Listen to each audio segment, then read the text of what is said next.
What is up, Bulls Nation, Bullish Nation? If you're here live on YouTube, we appreciate you. If you're catching this afterwards on YouTube or the podcast, we appreciate you just as much. We got Stevie Cousins on the line as always. How's it going, Stevie? It's interesting because we get to talk about a win today.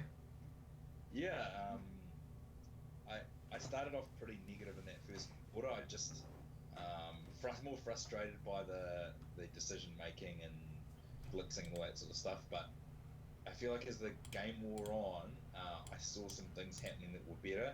And though this win doesn't paper over all the cracks, I saw things that were encouraging me against the Kings team that have actually beaten good teams. Like they're a team around, I'd say around that middle class of the NBA, and it was it was a pretty good win in the end. Some good play down the stretch. Decision making down the stretch seemed pretty good, and not really. Even though they let them back into the game, they didn't panic down the end, and they made some, I'd say, pretty good decisions on defense as well.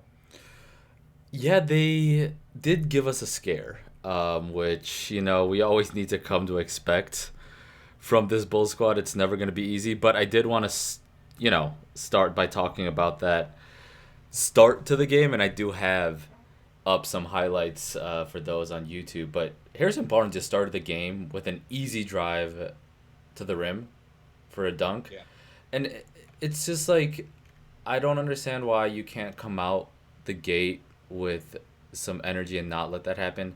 But what did bring some energy was the bench unit, and then the duo of Lauri and Lavine actually showing up for once was big time. And that's probably the topic we should start on. I mean, they combined for 48 points on 13 of 25 shooting, so over 50% there. Lowry, 7 boards and an assist. Lavine, 1 board, 3 assists, and a steal, so not doing much else besides scoring, but it's the scoring that we needed. What do you feel about these two kind of playing together? And Josh, are you here? Yeah, I'm here, mate. Oh, what's up, man? What do you feel about Zach and Lowry being playing well on the same game? Just well, it was much needed. How many games are we in now? Like 20 games in. 21 after this one. Yep. 21 after this one, and it took. This is the first time they both scored 20 or more in the same game this season, and I mean it was a long time coming, but I liked what I saw, especially in the fourth quarter. Uh, you know, Game against the Portland Trailblazers, Zach Lavine took a lot of contested threes during those clutch moments. I think I talked about that with Stevie when we did the last post-game pod, but we saw him get to the rim. I mean, he shot 11 free throws this game.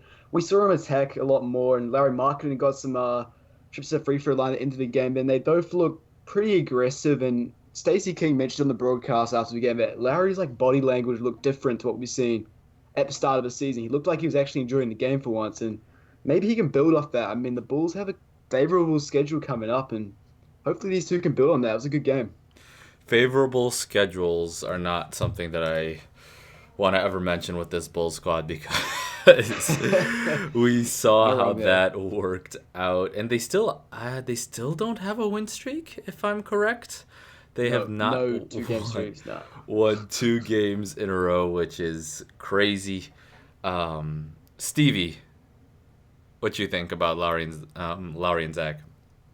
so the Warriors, when they break out, or like tonight, my thing was that it was only going to be hitting threes, but we saw, and really important for Larry because he hasn't had any games where he got to the rim. I think he was 2 from 4 inside the line, sorry, inside the arc, and he also got to the line as well. And 25 of 29 overall, so the team getting to the line there. Larry was 4 of 4. We saw him trying to get to the rim, and even if every decision wasn't great when he was there, he was actively trying to get himself better shots. And a couple of his threes were tough ones that went down, which were great. And I think Zach's decision making was pretty good. Like he was getting himself into good spots off the ball to hit those threes. Like that Dunn drive was pretty crazy, but got it to Zach and he knocked the shot down. So they were playing in tandem well, but trying to get to the line as well. Zach Lavine, 9 of 11 at the line. So those that's what they need to do. They need to try and get to the cup more often. Larry's big. Lavine's athletic. Like that's the key. So between them, they were 15 times to the line there. That's really positive. So did they stop blitzing? Because it was really annoying me in the first half, and then it was a little less annoying in the second half. I do remember a couple plays where it actually turned in to layups with steals. So like the blitz did work occasionally. It's just early on, maybe it's just because it was the early on kind of floundering that we saw from this team, that made it seem like the blitzes were really annoying. But Josh, what do you think about the defense tonight? Well, it started off awfully until the bench came in. And is it just does a bench even blitz on the pick and rolls or just a starting unit? I feel like the bench is either that or bench just does a lot better job on defensive end. I mean, the Bulls sorted it out in the second half. The half court set looked a little bit better, but yeah, that first quarter was pretty bad until Thaddeus Young came in and sorted it out a little bit.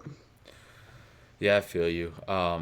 It's the bench coming in and bringing the spark is interesting. Another interesting thing to me is the Bulls and their performance against these like young up and coming teams.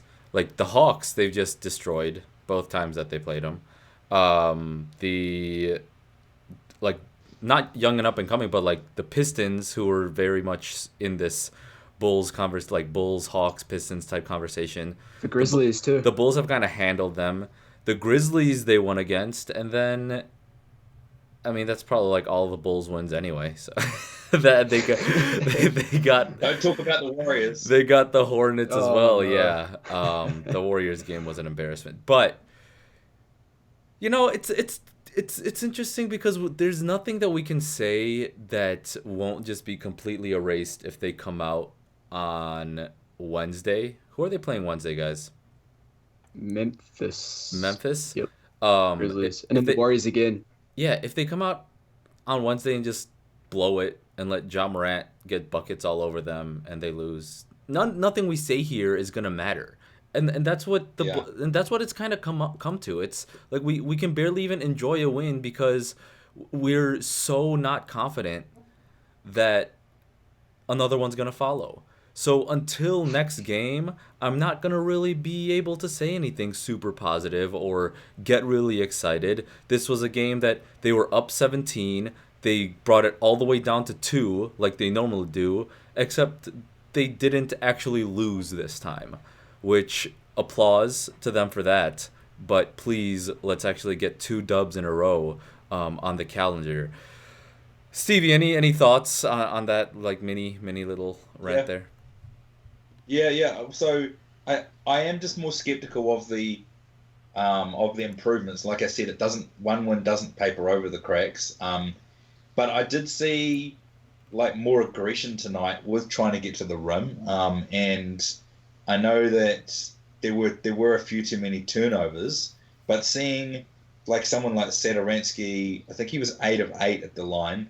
Like if that's a theme that continues, that when things are going tough and maybe the shots aren't dropping like they should, if guys are going to be trying to get to the line, then that's really positive. So I am a bit skeptical. I still see some good things tonight, but I want to see those against teams where you should be able to beat. Like you should better have your way with teams like the Hawks and the Grizzlies.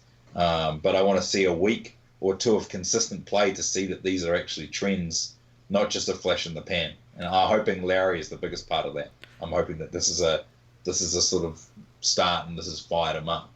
Yeah, and I mean I titled this show like Lowry shows up equals Bulls win because it seems like whenever Lowry has a semi decent game, they win. The only one they lost was that Hornets game, which the Hornets were just unconscious from 3 that game. So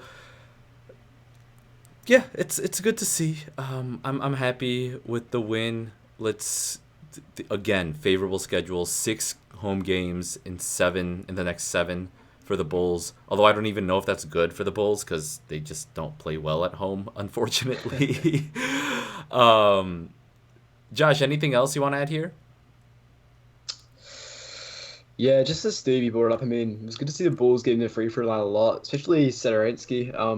The three-pointer wasn't dropping for him. I mean, the Bulls actually shot 43% as a team of 37 attempts from three, which is pretty good. But, Sadar did a good job at finding his getting points on the board when his three wasn't dropping. I mean, he went 8 from 3 for a line. I think that might be a career high for him. I could be Yeah. wrong, but Lavine got to the line 11 times.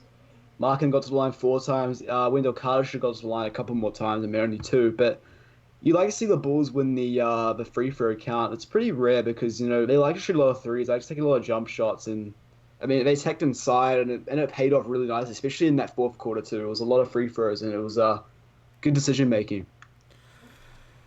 Oh yeah, it was.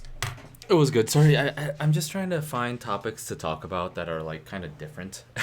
you know, after every game, I feel like we're doing similar analyses, except some guys play a bit better and some guys play a little bit worse. A guy that played decently and had a nice stretch there was Denzel Valentine, who we definitely need to get to. And I'm going to go right back to Josh, leading the team with plus minus at plus 15, 6 points, 3 boards, an assist and 2 steals. But what I'm going to ask about is that crazy end of the quarter airball three. Well, yeah,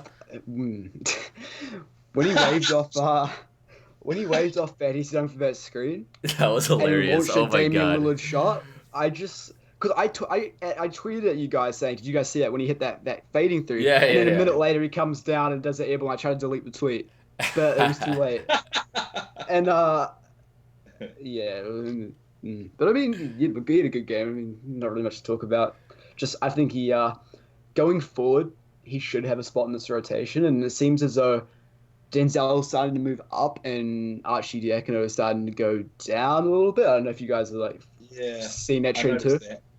Yeah, I Yeah, noticed it'd be that. I think interesting. I think that Archie has struggled a bit in the last few games with his decision making, and he's driving a little bit far into the paint, and then being swallowed up by the bigger defenders, and he can't get his floater away.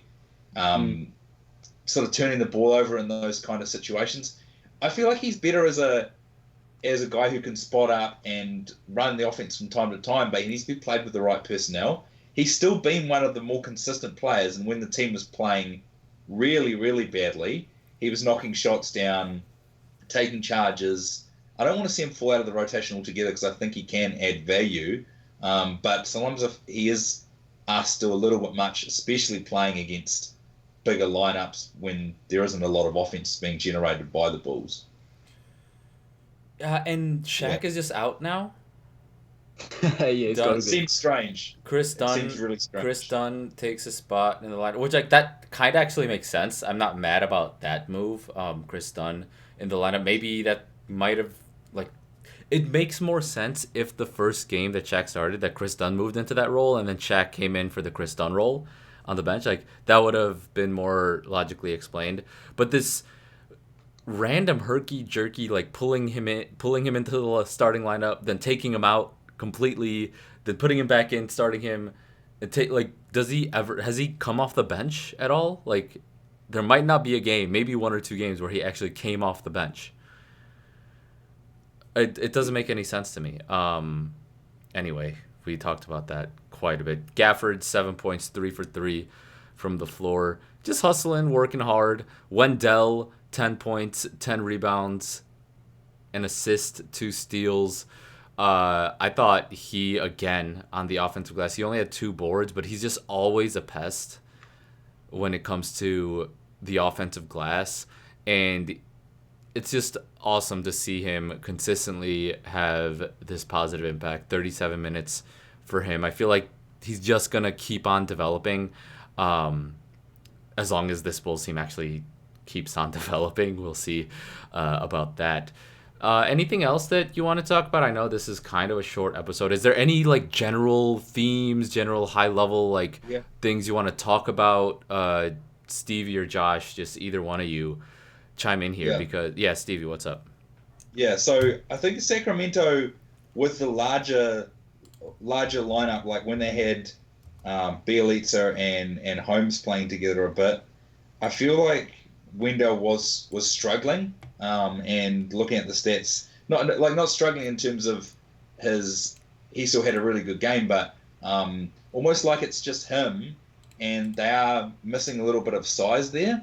And maybe if you see Dunn, I know he's listed as a small forward, but he's effectively playing as a guard. But they were lacking a little bit of size there, and inside the 3 point line, the Kings shot 62%. So I mean, a lot of that is around the rim against bigger teams. Like Rashawn Holmes isn't an elite big man, but against bigger teams, they could Philly. struggle if they're not able to get some size back in the lineup. They gave up a lot of turnovers as well. Like they forced a lot of turnovers, but it seemed like the Kings just started hustling a little bit more and started stepping up on defense. And then Yeah, the Bulls just kind of got Mm. flustered, which I don't. I mean, you could get flustered, I guess, if the opposing team starts pressing hard, but that's also not new. Like that happens if you're down by whatever 7 points and there's 6 minutes left. Like I think the Bulls need to do a better job of getting into like Sadaransky had that one shot where he drove into the lane, got into the paint, and kind of just pump faked around.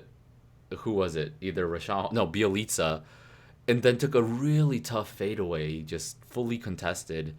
He made it, but it was a yeah, super sloppy offensive possession. Um, yeah, and that's just kind of seems like what the Bulls fall into, and then you get that sort of vibe of like, oh, here we go again.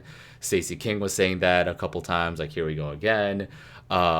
It's just the Kings weren't good enough to come all the way back because we see teams actually hit those shots that the Kings missed intermittently through there. Josh, anything for you? Yeah, I got a couple of things to point out. First one was that I think Jim Boylan did a really good job of his rotation and his timeout management tonight. We only Interesting. saw 10 players play, which is pretty rare when Jim likes to use basically everybody. And his timeout management was really good too. He had two left in the final 2 minutes. He used one when the Bulls couldn't get the ball inbound, and then I think there was still one left at the end of the game. And the rotation looked good too. I'd like to see Markkinen to get a couple more minutes, but Thaddeus Young's playing really well off the bench.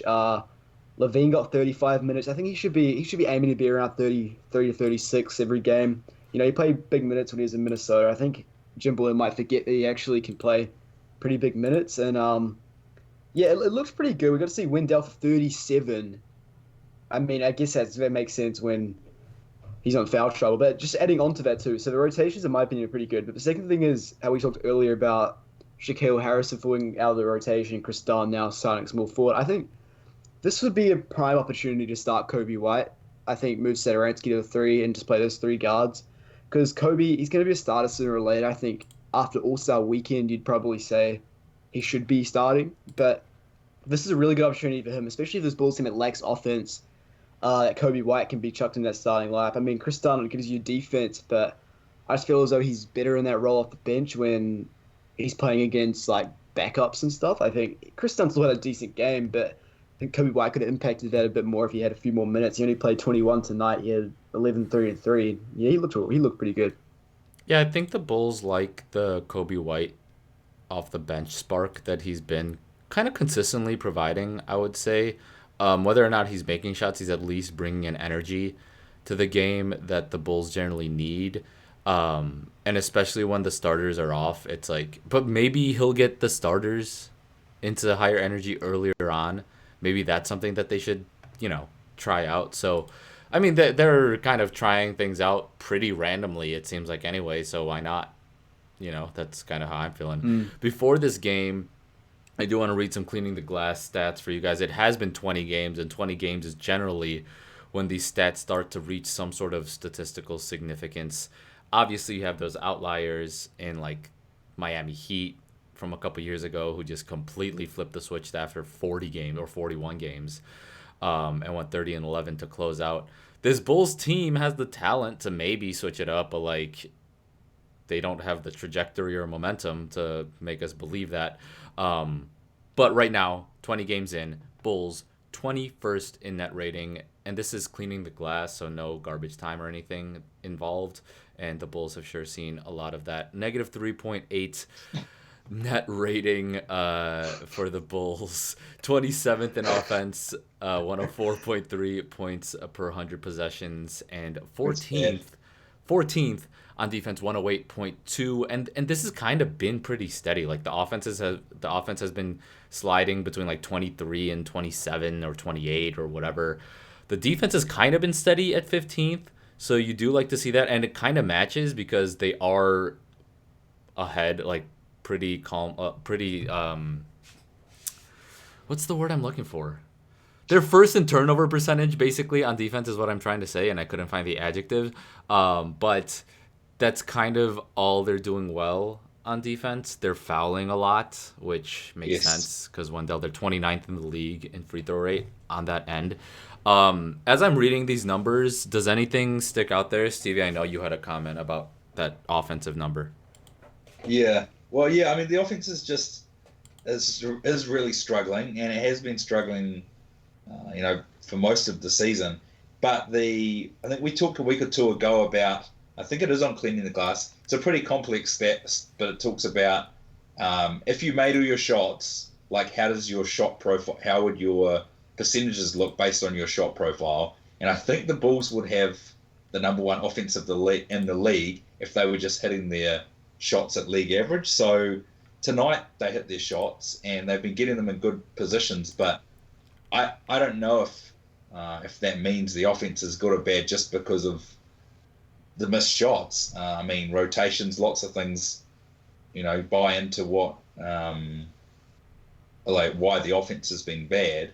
But if they start knocking shots down, I could see them being a league average offense. I don't know if the two sort of add up though, if you know what I mean. No, I feel you. Yeah, 48% from the floor today for the Bulls, 43% from 3, 16 of 37. That's better. No, it's a lot better. 86% from the line, which is always good to see. 25 of 29. That's been an area of concern for the Bulls as well. And like you had said, I don't know if they'd be the number one offense. I forgot where that is. That isn't in cleaning the glass. But again, still first in the league. 40% of their shots, almost 41% of the shots are at the rim. 11th in the league at 3-point frequency. 27th in mid-range frequency, which, again, all season, it's kind of crazy how all season you could be there. Because all season we've also been 30th in rim percentage at 56.3. What? So why is that? Let's just dig into this because we keep on saying these things, right? But why has this been consistent through 20 games?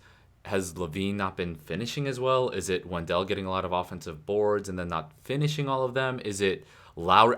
Honestly, I do think it probably is a little bit of Lauri marketing, kind of driving really aggressively and either getting blocked or trying to go for some tough shots. That could be like adding to this. Any other things here, Josh? Nah, not much, but you raise a good point. I mean, the Bulls have been pretty bad at finishing. Kobe White always driving in recklessly. I mean, he has some nice control, but like he does that. Thaddeus Young, I feel like every time he kind of drives, it's not really that effective, and he kind of lifts some prayers up there. I don't know. Like it just seems like there's a lot of examples I could list off the top of my head for why people aren't finishing at the rim. These aren't unfixable, and I know I cut you off. Sorry, Josh, but I'm just trying to understand like why this is happening because I've been watching the games, and it's not like I'm always frustrated at these rim shots missing, but it's clearly happening enough to where you can see it in the numbers. Anyway, what were you saying, Josh? Sorry, I cut you off. Oh, I didn't have too much to say, man. I was just saying For sure. That everyone needs to, like we talked about this a while back, and like, Zach Lavine and stuff's having career lows. Might be career lows and like finishing at the rim and all that sort of stuff. But he's pretty good. I mean, he shot 2 for 6 tonight on twos. Yeah, I don't know, man. I reckon it'll pick back up to everyone will pick back up to the averages sooner rather than later. I mean, there's some good finishes on this team. Thaddeus Young is kind of struggling this season, but he's a pretty good finisher. I mean. The defensive shot distribution isn't bad either for the Bulls. Like first in allowing mid-range shots, which is exactly what you want. 30th in allowing rim shots. Oh, that's not good. Never mind. They're allowing a lot of they're just running up and down, getting to the rim and allowing everyone to get to the rim on them. Yeah, my bad, guys. I misread that stat real quick. But yeah, I mean, we covered a lot. Stevie, anything that you wanted to mention before we close out here? No, I think that the rim. I think the only guy when I looked at it last, it was only a game or two ago, that Chris Dunn was the only one who was really finishing strongly at the rim. So I think that it probably will regress closer back to people's career averages, and maybe some people will have a slowish year and other guys will be better. But I don't think it's possible for 30 games for every single player on the roster to not be able to hit a layup. And what that probably means is in the next 10 to 15 games, you might see a run where you could beat some better teams. But I don't think it could stay this bad for the whole season. Yeah, and I mean, I just looked at the rim percentage stats and like the percentiles on cleaning the glass. Like, it's kind of exactly what the players I was talking about. Thaddeus Young and Lauri Markkanen are pretty dreadful. They're both in the bottom 10 percentile at rim percentage. Lauri, bottom 4 percentile, 48% at the rim. Kobe White, bottom 11, along with Otto Porter percentile, less than 50% at the rim. And yeah, it's just a lot of guys. Sadaransky, not good, bottom 4th in the league at his position. So a lot of things that could be better. Again, nothing too crazy to pull from this game besides the fact that now they have the potential to go on a win streak. And that's what I want. I just want like 3-game win streak against these 3 bad teams to be able to enjoy the 4th one. You know, I'm not even enjoying the 2nd one yet. Like, I just want to see it, watch it, analyze it, see what happens. Are they going to win? Please win. And then please win against the Warriors. And then we can get some excitement going. Because what? They'll be like 10-14 at that point. Or 9-14. They'll start getting back into the playoff mix a little bit. But this first 20 games cannot repeat itself. If they want to have any sort of dignity, the players, the coaches, the front office, it's pretty clear at this point. And yeah, Bullish Hoops, at Bullish Hoops on Twitter, Instagram, wherever you find your basketball content, and YouTube and podcasts. So thank you to everyone catching us every episode. Thank you to Josh and Stevie for hopping on. We'll be back live with you at halftime on Periscope on Wednesday against the Grizzlies, live on YouTube on the podcast. And you know the drill. We'll talk to you later. Alrighty.